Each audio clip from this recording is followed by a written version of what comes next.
Halo teman-teman, kalian pasti sudah pernah dengar kalau dalam Islam itu terdapat banyak aliran kan? Aliran-aliran ini muncul dengan beragam perspektif dan pandangan, yang bahkan kadang saling bertentangan atau berkontradiksi satu sama lain. Makanya, supaya kita nggak terus-terusan salah paham atau bingung dengan perbedaan-perbedaan ini, yuk kita simak ulasan lengkap tentang berbagai aliran dalam Islam. Tapi, sebelum kita lanjut, jangan lupa untuk subscribe channel ini dan aktifkan loncengnya supaya kalian nggak ketinggalan video menarik lainnya. 1. Sunni, Ahlus Sunnah wal Jamaah. Bagi yang beragama Islam, pasti nggak asing lagi dengan aliran yang satu ini. Ya, Sunni, atau lebih lengkapnya disebut Ahlus Sunnah wal Jamaah. Sunni adalah sekte terbesar dalam Islam, dan namanya sendiri berarti, golongan yang mengikuti sunnah Nabi Muhammad SAW dan para sahabatnya.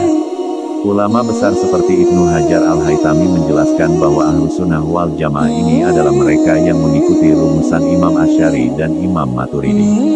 Aliran ini menjadikan Al-Quran dan hadis sebagai sumber hukum utama.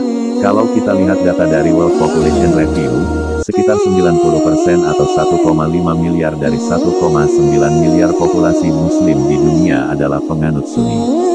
Jadi, bisa dibilang, Sunni ini adalah mazhab terbesar di dunia Islam. 2. Syiah. Nah, kalau Sunni adalah yang terbesar, Syiah juga nggak kalah penting. Syiah adalah aliran yang mengikuti Khalifah Ali bin Abi Thalib, sepupu sekaligus menantu Nabi Muhammad SAW. Syiah percaya bahwa kepemimpinan umat Islam seharusnya jatuh pada keturunan Nabi Muhammad SAW, yang dikenal sebagai Ahlul Bait. Tapi kapan sebenarnya Syiah muncul? Ada beberapa pendapat. Ulama Syiah sendiri mengatakan bahwa aliran ini sudah ada sejak zaman Nabi Muhammad SAW. Namun, menurut intelektual Mesir, Muhammad Abu Zahra, Syiah mulai muncul di akhir pemerintahan Utsman bin Affan. Syiah sendiri terbagi lagi dalam beberapa sekte, seperti Syiah Isna Asyariyah, Syiah 12 Imam, yang menjadi mayoritas di Iran, serta Syiah Zaidiyah, Syiah Zahiriyah, dan Syiah Ali Badriyah. Jadi, kalau kalian berkunjung ke Iran, Irak, Lebanon, atau Suriah, kalian akan menemukan banyak penganut Syiah di sana.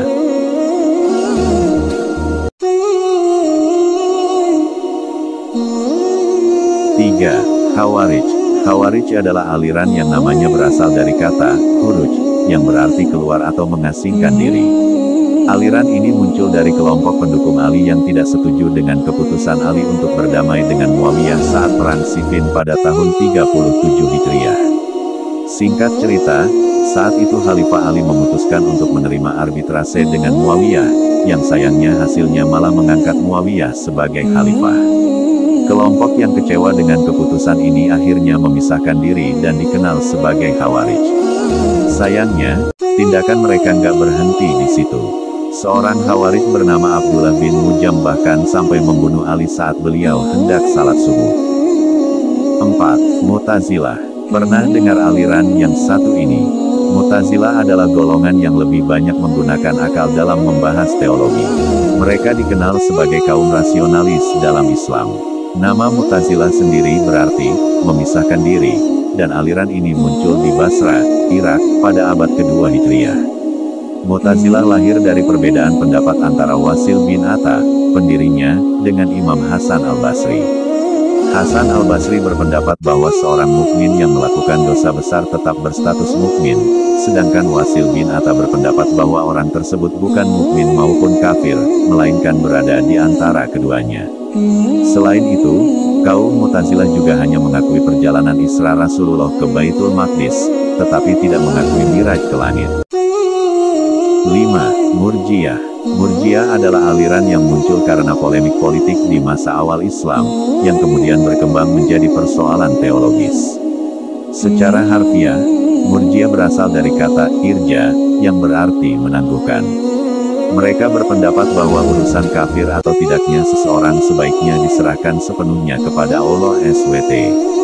Karena pandangan ini, Murji'ah sering dianggap sebagai kelompok yang netral dalam konflik politik dan disebut sebagai the Equites, atau kaum bungkam. Mereka juga percaya bahwa seorang muslim yang berbuat dosa besar tetap dianggap sebagai mukmin, dan dosanya itu biarlah menjadi urusan Tuhan di hari kiamat nanti. 6. Qadariyah. Pernah dengar doktrin yang mengatakan bahwa manusia berkuasa penuh atas kehidupannya sendiri? Itulah yang dianut oleh Qadariyah.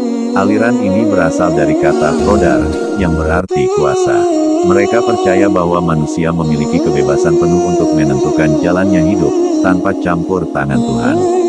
Pandangan Qadariyah ini kabarnya berasal dari tokoh-tokoh seperti Ma'bad al-Juhani dan Ghailan al-Dimashqi.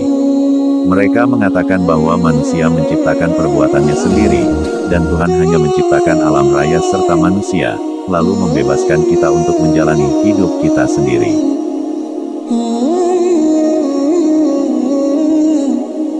7. Jabariyah. Di sisi lain, aliran Jabariyah justru berpendapat sebaliknya. Aliran ini berasal dari kata jabar, yang berarti paksaan. Jabariyah pertama kali dimunculkan oleh Jahm bin Sofwan pada abad pertama Hijriah. Menurut mereka, manusia tidak memiliki kebebasan dalam menentukan kehendak atau perbuatannya, karena semua sudah ditentukan oleh qada dan qadar Allah SWT. Jadi, bisa dibilang, manusia dalam pandangan Jabariyah ini seperti boneka yang hanya menjalankan skenario yang sudah ditentukan oleh Tuhan. Nah, itulah beberapa aliran dalam Islam yang pernah ada. Meskipun beberapa di antaranya mungkin sudah tidak ada lagi atau hanya memiliki sedikit pengikut, namun aliran-aliran ini pernah memainkan peran penting dalam sejarah Islam. Bagaimana menurut kalian? Adakah yang baru kalian ketahui dari pembahasan ini? Tulis pendapat kalian di kolom komentar.